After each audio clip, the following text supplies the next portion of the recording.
Alhamdulillah va salatu va salamu ala rasulillah. Bugun 7 kunde tajvid үйрен kitabının 6-шы sabağın бастаймыз. Birinchi ереже sukundu mimge қатысты. Жалпы sukundu mimge қатысты 3 ереже бар. Birinchi ереже idgam болады. Ережесін оқиық. Егер екі мим әрпі бір-бірімен қатар келіп, алғашқысы sukundu, кейінгісі харакатты болса, онда ол шәддамен әрі ғоннамен оқылады дейді. Яғни екі мим әрпі қатар келсе, бір-біріне қосып әрі ғоннамен оқимыз. Осы маңызды. Мысалын оқып көрейік. Уәләкуммә. Осылай сәл ұстап оқу керек. Уәләкуммә. Келесі мысал. Ат'амахум мин. Келесі. Ләхум миммә. Міне осылай дыбысталады екен. Екінші сукунды мимге қатысты ереже ихфа дейді. Ережесін оқиық. Егер сукунды мим әрпінен кейін бә әрпі келсе, онда ол ихфа болып ғоннамен оқылады дейді. Бұл да маңызды. Көп адам осыны аңғармай жатады. Сукунды мимнан кейін б әрпі келсе, ғонна болады. Мысалы, тармихим бихижара. Сукунды мимнен кейін б әрпі келіп тұрса, осылай ерінмен ұстау керек болады. Тармихим бихижара. Келесі мысал.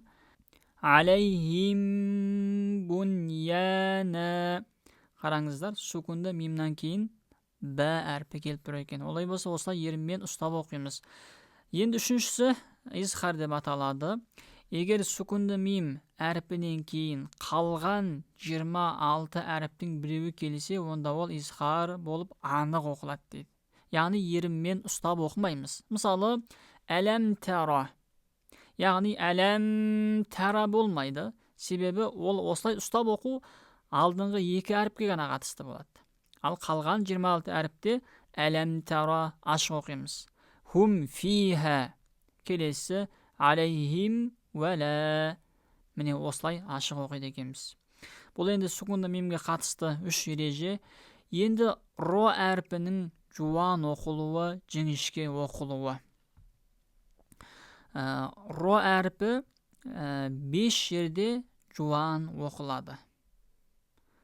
Біріншісіне келейік. Ро әрпі фатхалы немесе даммалы болса жуан дыбысталады. Кафару. Робби. Рәбби болмайды да. Робби. Рахимун. Екіншісі ро әрпі сукунды болып, алдындағы әріп фатхалы немесе даммалы болса. Арсәле. Көп адам осында қате жібереді. Әрсәле деп жіңішке айтып жатады. Бұл дұрыс емес. Себебі ро әрпі сукунды болса, оның алдындағы әріпке қараймыз. Егер оның алдындағы әріп фатха немесе дамма болса, ро әрпі жуан дыбысталады. Арсәлә әл-Құр'ану уәнхар. Міне осылайша ро әрпін жуан дыбыстайды екенбіз.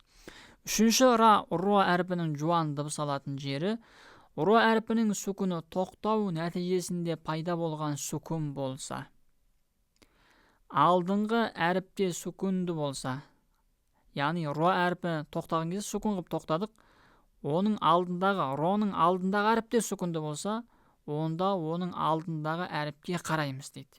Егер фатха немесе дамма болса, ро әрпі жуан дыбысталады. Уәл аср. Мына жерде ро әрпінің сукуны тоқтау нәтижесінде пайда болған сукун деп айттық. Себебі, егерде мысалы мына жерде уәл асри деп жіңішке оқып кетуімізге болады. Ал тоқтасақ, уәл аср. Ро әрпін жуан дыбыстайды екенбіз. Хуср. Келесі, мысал, фиссудур. Ро әрпі жуан дыбысталады. Фиссудур деп жіңішке дыбысталмайды, бәлки фиссудур. Осылай дыбысталады екен. Енді ро әрпінің 4-ші. Ро әрпі сукунды болады, оның алдында уасыл хамзасы келсе. Лиманир тәла. Ол кезде де ро әрпін жуан дыбыстаймыз. Лиманир тәла. Ирджи'i. ро әрпі жуан дыбысталады. Иржи'i. Соңғы үшінші мысал Роббирхамхума. Келесі ро әрпінің жуан дыбысталатын соңғы бесінші жері ро әрпі сүкінді болып дейді. Алдындағы әріп кәсірәл болу керек екен. Және кейінгі әріп, яғни родан кейінгі келген әріп кәсірәлі емес жуан әріп болса дейді. Ол кезде жуан дыбысталады. Мирсады. Ережеге салып көрейік. Ро әрпі сүкінді болып, алдындағы әріп мим әрпі кәсірәл болып тұр.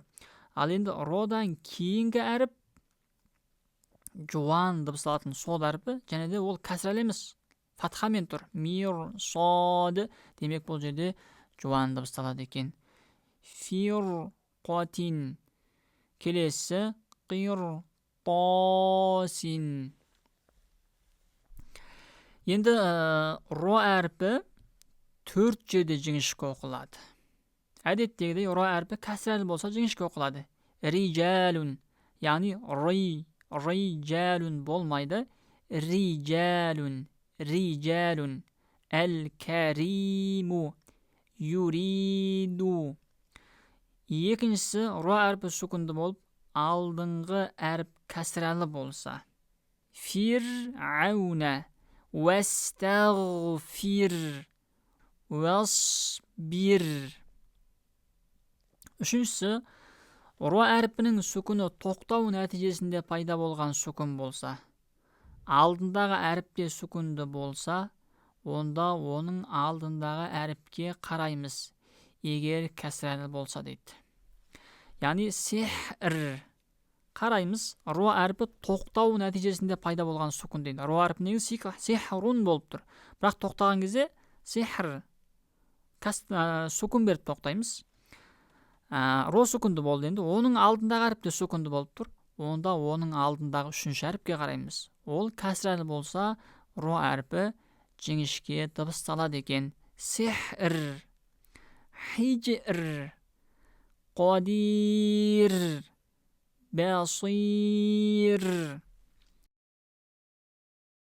Ро әрпі 4 жерде жіңішке оқылады деп айттық. Соның 4-шісі ро әрпінің сүкіні тоқтау нәтижесінде пайда болған сүкін болса, одан алдыңғы әріп лин я әрпі болса, ро әрпі жіңішке оқылады екен. Енді лин әріптер деп алдында біз мәд лин дәрісінде өткен болатынбыз.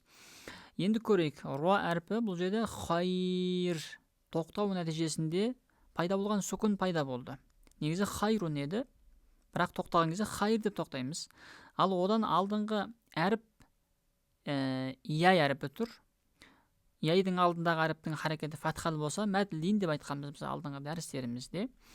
Демек, мына жерде біз қалай оқимыз? Хайр ро әріпін жіңішке дыбыстайды екенбіз. Неге? Себебі ро әріпі тоқтау нәтижесінде пайда болған сүкін пайда болды. Және де роның алдында я әріпі бар сүкінді, оның алдындағы әріптің харекетін екен фатха болып келген екен. Олай болса, хайр деп дыбыстаймыз. Ла дайр, роны жіңішке дыбыстаймыз. Тайр, роны несейді екенбіз, бұл жерде де жіңішке дыбыстайды екенбіз. Енді соңғысы ро әрпі жуанда жіңішкеде оқуға болатын жер бар екен. Қаласаңыз жіңішке, қаласаңыз жуан оқисыз. Ол қалай екен? Біріншісі, ро әрпі сүкінді болып, алдыңғы әріп кәсірәлі, және кейінгі әріп кәсірәлі әрі жуан әріп болса дейді. Бұл жерде қаласаңыз фирқин деп оқисыз, қаласаңыз фирқин деп жіңішке оқисыз. Неге? Себебі ро әрпі сүкінді болса, одан алдыңғы әріптің харакаты кәсірәлі болса, және де родан кейінгі әріп, яғни қоф әріпі кәсірәлі әрі жуан дыбысталатын әріп болса дейді. Мен осы кезде қаласаңыз фирқин, қаласаңыз фир қиын деп жіңішке оқи бересіз. Екіншісі, ро әрпінің сүкуні тоқтау нәтижесінде пайда болған сүкун болса, алдыңғы әріпте сүкунды әрі жуан болса, және оның алдындағы әріп кәсірәлі болса дейді. Енді қараңыздар. Мына жерде ро әрпі мысалы тоқтайтын болсақ, сүкун деп тоқтаймыз. Одан алдыңғы әріп сүкунды әрі жуан дыбысталатын әріп болса дейді. Онда оның алдындағы әріпке қараймыз, оның алдындағы әріп кәсірәлі болса. Ол кезде қаласаңыз жуан дыбыстайсыз, қаласаңыз жіңішке дыбыстайсыз. Яғни немесе жіңішке. Мис немесе мис деп жіңішке дыбыстайсыз. Ал енді әлбетте бұл жерде егер тоқтамай өтіп кетсеңіз, мис ро жуан дыбысталады. Жіңішке дыбысталады. Неге? Себебі сүкунды кәсірәлі болып тұр. Міне осылайша роға қатысты да ережеміз аяқталды. Ва ахиру дa'вана анил хамдулиллахи rabbil alamin.